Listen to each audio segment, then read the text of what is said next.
Hello, and welcome to the Wild Blue Podcast, perspectives on aviation lives, lifestyles, and business.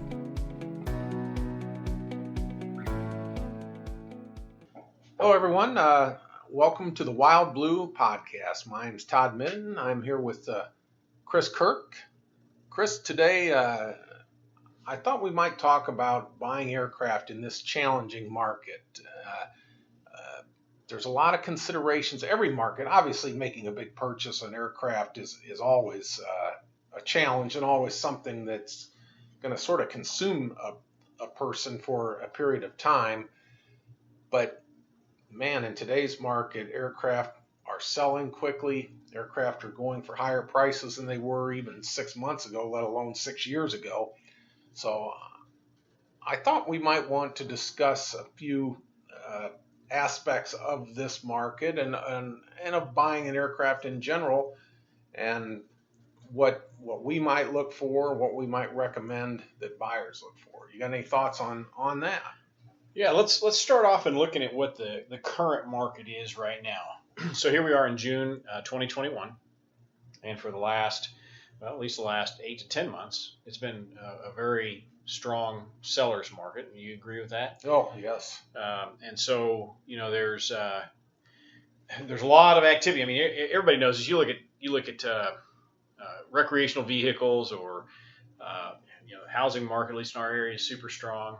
My wife and I were looking at Eric and I were looking at maybe getting a boat this summer. And I rapidly gave up on that idea because number one, there was just nothing out there, and number two, what some of these people wanted for a decent pontoon boat, like, you got to be kidding me. I'm just not gonna do it. So it's not a lot different than at least the activity in the airplane market. I mean, there's just tons and tons of activity. And, in fact, I had a conversation with a guy this morning that called us to talk about our buyer's agent service. And, he was like, well, I'm just looking at getting a real deal. And ultimately, we just kind of decided just to part company for the time being, because I told him, I said, look, if you're looking for a screaming deal, it ain't going to happen right now. No. You are probably going to overpay based on at least what historical values have been, at least recent historical values. And, and if you if you're looking at turning the airplane fairly quickly in the next 2 or 3 years, you're probably going to lose a little bit of money on it. There's a good chance of that. So, that's kind of the gist of it. Yeah, everybody wants an airplane right now, and that's fantastic. But we try to paint a real accurate picture with that you're probably going to overpay. Well, I think it's important to note, I had a discussion via email with a individual recently who mentioned it's just supply and demand. And I said, I think it's a lot more demand issue than it is supply. The supply hasn't changed. The number of airplanes out there is roughly the same it's been for a number of years. The demand has just apparently gone way up. I have no other explanation. Yep. Maybe it's you can't rent airplanes like you used to. I thought flying clubs had made somewhat of a comeback, but maybe they still are limited in their in markets or whatever it may be. But for whatever reason, we obviously have seen a tremendous increase in demand for aircraft, which leads to concerns. For example, overpaying. So, and I think I was having this conversation with somebody the other day too, and I think there's a lot of reasons for the demand. Somebody was saying, well, it's because we've got people are making more money and they're more flush with cash. Well, that may be the case, but I think despite what the mainstream media might be trying to convey otherwise, we are still a freedom-seeking society. And when you go through COVID like we did for the last, 14, 16 months, and people telling you when and where you can go and all these other things, there's been a lot of people saying, to heck with that. I'm not going to restrict what I'm doing. I'm not going to be beholden to some unknowing bureaucrats. This is my editorializing, of course, but they're power grab. And I want to be able to get to where I want to go or need to go. Sometimes it's business, and now, especially at the time when airline schedules are coming back, but the airline schedules were just, man, you couldn't get somewhere. True. They really backed off service for a period of time, and I'm sure that opened up at least some people's thought process to the idea owning it and using a general aviation aircraft for travel around the country, and certainly within a region that they live in. Then on top of that, you can't rent a car today, hardly. You can't. You've experienced that a lot lately. Yeah, I have, and it makes it a challenge in our business even to when we go, because we do go see every airplane, and now if we have to fly commercially to go see it, then we have to be able to travel from the commercial airport to the general aviation airport where the aircraft is. So it sure is nice when we can actually fly there. Now we can't go. We sell airplanes all over the country, and so sometimes we can't fly our own airplanes, but it sure is nice when we can fly our own airplanes, because then the schedule is ours, and the decision to wear a mask or whatever it may be is. And now I'm going to go down an editorial path if I'm not careful. So we should get back on topic here. Bottom line is the demand is way up on this. So it is way up. So we've got our little list of things here that we're looking at. The next one's offers. So not only are you overpaying, but you've really got to be set up to make an offer when the right airplane comes along. Because for those of you that need time to think things over, that need to mull things over, this market's probably particularly frustrating to you because you do that. You like to have that own processing time, that own due diligence time. Somebody else is going to come in and get the airplane, almost inevitably. And so you've got to be prepared with, okay, what are my criteria? What am I willing to pay for it? And ultimately, what is my highest and best offer going to come down to?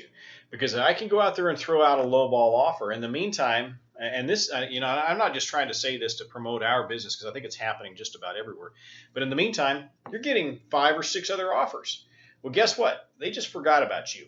That's exactly right. And if they remembered you as the lowball buyer that they don't want to deal with. Mm-hmm. So you really need to come in serious and say, okay, this is my highest and best. This is what I'm willing to swallow here, because I can't take on any more.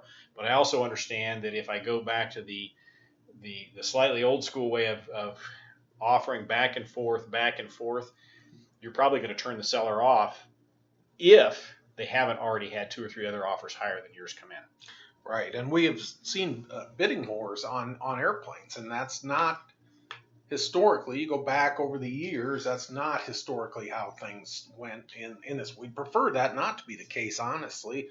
But from a seller perspective, it certainly is advantageous. It won't go on forever, but it just points out that right now, and we don't know when it'll end, by the way, but it does point out that you need to be ready and you need to be aggressive. I think probably more airplanes, just like more cars, more boats, and so on, are selling for at asking price than ever. Yeah. Yep. Houses. I mean, everything. True. It's just amazing, and asking prices have climbed.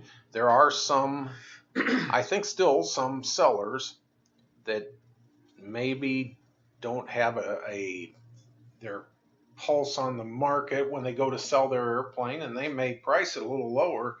And if you recognize that as being a reasonable amount, you may want to offer asking price if that's the case. Well, we were just talking a little bit ago about, I know 2 people that have mentioned to me that they sold their airplane and what they sold it for.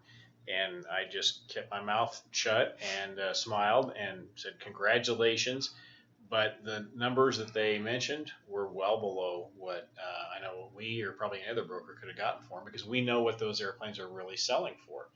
And they had that pressure coming from a buyer. So we're kind of talking a little bit more to sellers here, but they had a little bit of that pressure from the buyer to move quickly, and they did. So you've got to you got to know on the buying side, or on the selling side rather, you got to know what your airplane is worth. And on the buying side, you definitely got to know what it's worth to you, and how much. Really, the question is how much longer are you willing to wait? I think the key thing you said there was how much it's worth to you, because we do tend to think that this market will level off. It may even fade some in 2 or 3 years, and and what you paid for the aircraft today may be $20,000 higher than what you can sell it for at that point in time or more. Then again, I could be wrong. We just don't know. But you have to decide. That's a personal decision. Is it worth paying a premium price today to have access to that aircraft today? So that's to me, that's a personal decision, and I think a lot of people are saying yes. It is. They are, because we're seeing the buyers. That's right, they are. And now here's something I saw that was funny. I actually found this via a forum the other day, which we had a conversation about that earlier, but about a broker that had made a comment about VREF don't, and this is his words, VREF don't sell airplanes, I do, and how that had turned off a couple of people who were buying. The reality of it is, guys, the guy was right. If you're looking at VREF numbers and hoping to get your airplane for that, or expecting that to be exact, it's not. It is more art than it is science, and a lot of airplanes are selling for over what VREF shows. And people will call us and they'll ask us, say, hey, this is all I'm coming up with on VREF, and we'll acknowledge that. Say, you're right. Here's the challenge. They are selling for higher, and other people will come in and they will offer higher. Yes. So, and other times it might have been, yeah, you're right. Let's talk and let's see where we can go with this. We still want to be cordial and try to educate you on as much of it as possible. But the reality of it is, if you're going off of those numbers, you're, I hate to say it, but you're probably going to be looking for another airplane again. That's exactly right. You're not, because the market is moving faster than VREF is moving at the end of the day. And so this would be a kind of a good time to look at what airplanes might you have to consider today that you would not have considered 3 or 4 years ago. Yeah. So, and there's a couple paths we can go down that. Not only maybe it's a different type of airplane, maybe it's an older airplane or something like that. And then also within the category of airplanes or a specific type that you want, things that you're going to have to overlook. So first off, which way do you want to take that? Yeah, that's a good way to put it. What are you going to have to overlook, and what are you going to have to settle for, really? Right. So you may have wanted a Saratoga, but you might end up with a Lance or something. It's kind of where I'm going on the bigger category thing. So yeah, I would. You may have to broaden what you're looking at, because the pricing has come up, and it may have.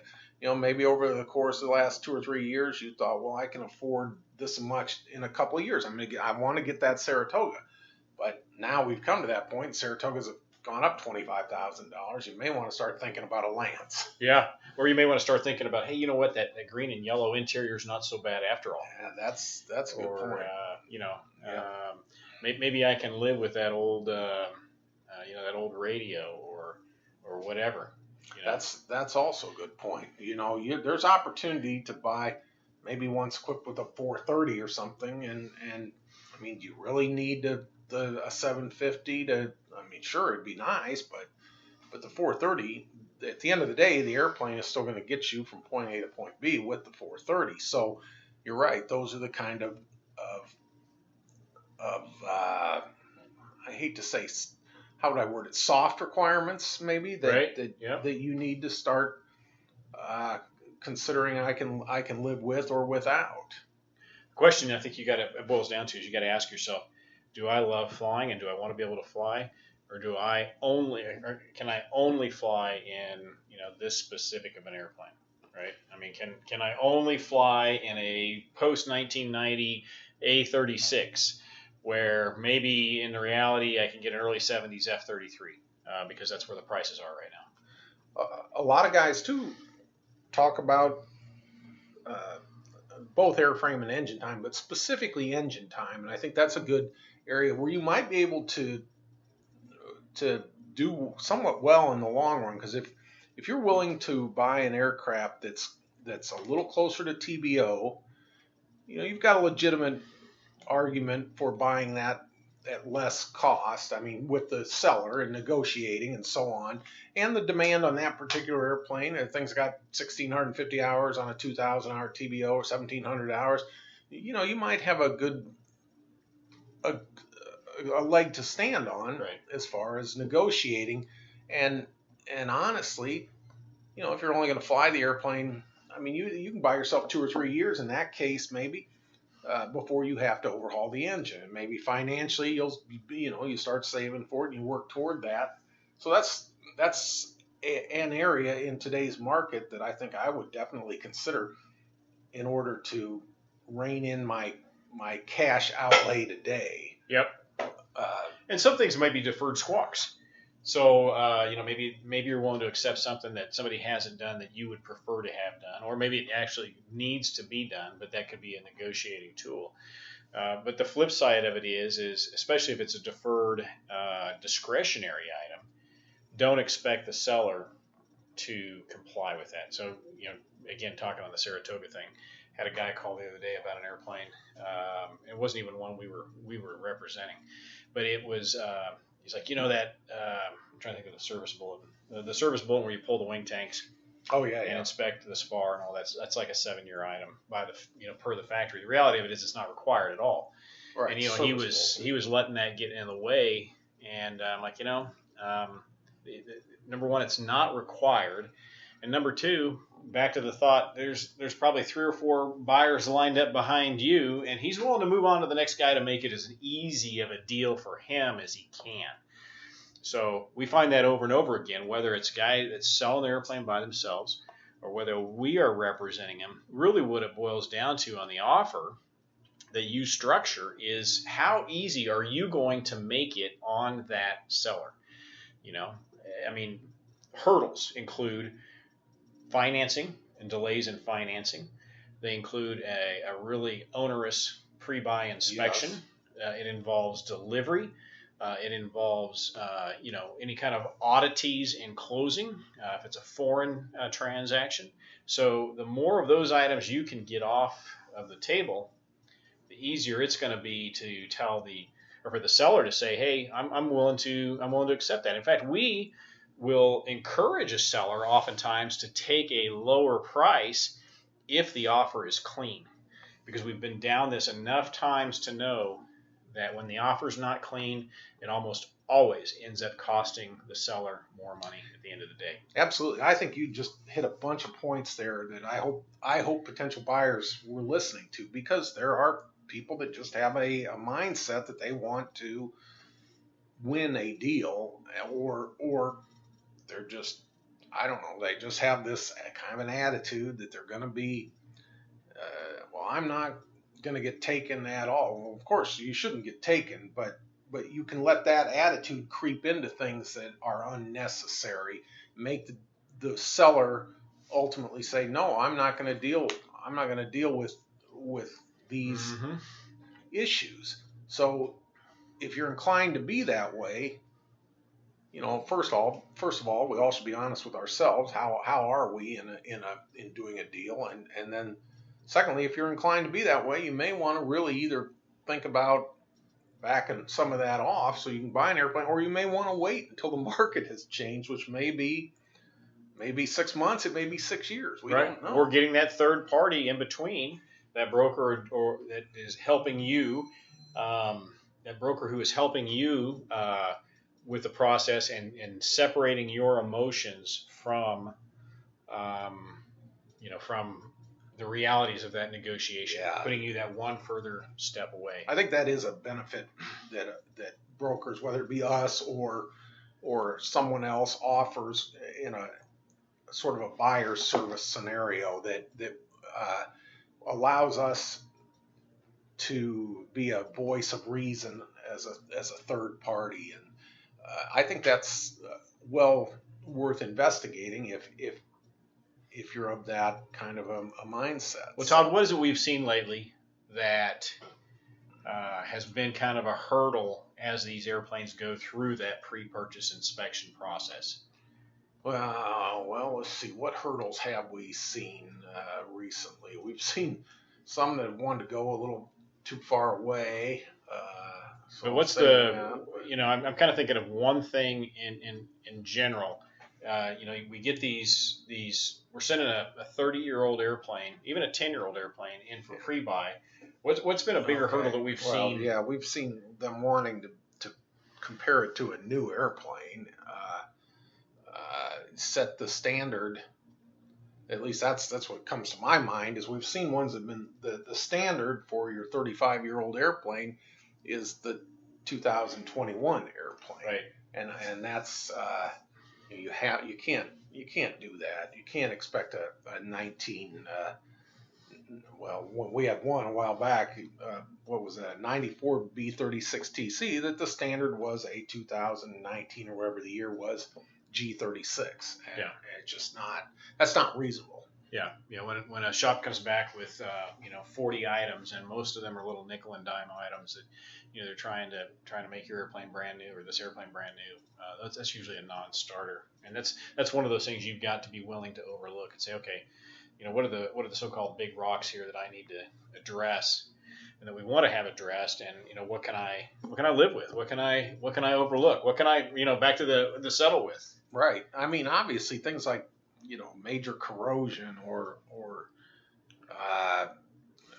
cracks that are, real safety of flight issues. Those are things that in a pre-buy you definitely want to get that checked. There may be a point where the fact that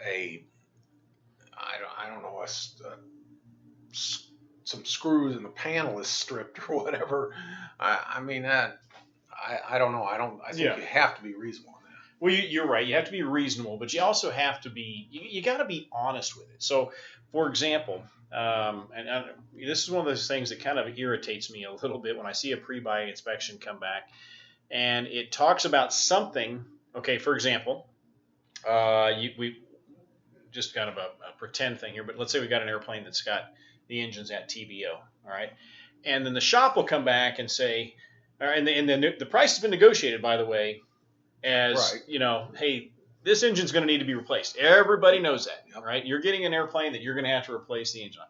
But the shop will come back and say, well, cylinders 3, 4, and 5, they're down at 50, and low, and your accessories need to be overhauled, and this and that, and so they throw on an X number of dollar line item on the estimate, and then they're wanting that to be fixed. You're like, no, that is not reasonable. Does not pass the reasonable test. And so, and again, as a buyer, at least in this market, you've got to be willing to know those material facts up front. But you got to be willing to overlook them as well. I think sometimes if you're a first-time seller, sure, you bought an airplane a few years ago, got your private pilot license, you bought an airplane, and now you're ready to upgrade, or you found life's changed and you're in a situation where you need to sell the airplane, but you're not overly experienced in the process overall. And those are the kind of things that you may a savvy buyer may be able to kind of take advantage of a seller if the seller's got no help. Right. If he's trying to do it on his own and figures, well, it was easy to sell, so I did it that way. But you may, and you referenced a little while ago, guys selling airplanes for undervalue in today's market. That's where you may find yourself. Well, we'll do a future podcast maybe on some contractual items both you as the buyer and seller ought to be looking at. And, we always try to structure a sale that's very equitable so that if it makes sense and, through the pre-purchase inspection process that the buyer gets out of it, then they get out of it with their deposit refunded. We're not interested in holding anybody's deposit money or obligating them towards anything else. And so sometimes you'll see some of those onerous contracts. So I think we're going to do another podcast both on some contractual terms that you should look for and some that should raise the hair on the back of your neck. And then, as we wrap this up, if you're, especially if you're new, like Todd just mentioned, if you're looking at buying an airplane, consider where you're getting your advice. And we just did a podcast. It'll be the podcast just previous to this one. And it'll be, where are you getting your advice? Are you, do you have a mentor? Is there somebody that you trust, or are you just, taking blind advice from the know-it-alls that permeate social media? And so that's one that we would encourage you to listen to as well, so that you can kind of filter the wheat from the chaff. We've got good information, I think, on these podcasts. We do try to be honest and upfront. I think we've got good information on our website too, so check it out. www.flywildblue.com, or give us a call, 888-479 2723. Holy crap. I don't know. Yeah, actually call us on that. That's actually not the correct one. Let's do the toll free is 888-773-4249. Yes. Or the 816 number is 816-479-2723. Most folks just reach us via our website, flywildblue.com, or you can email us at plains@flywildblue.com. So thanks again for listening. Hope this was of value to you. Thank you, everybody. Thanks for listening to the Wild Blue Podcast. Find us online at flywildblue.com. And don't forget to subscribe and share.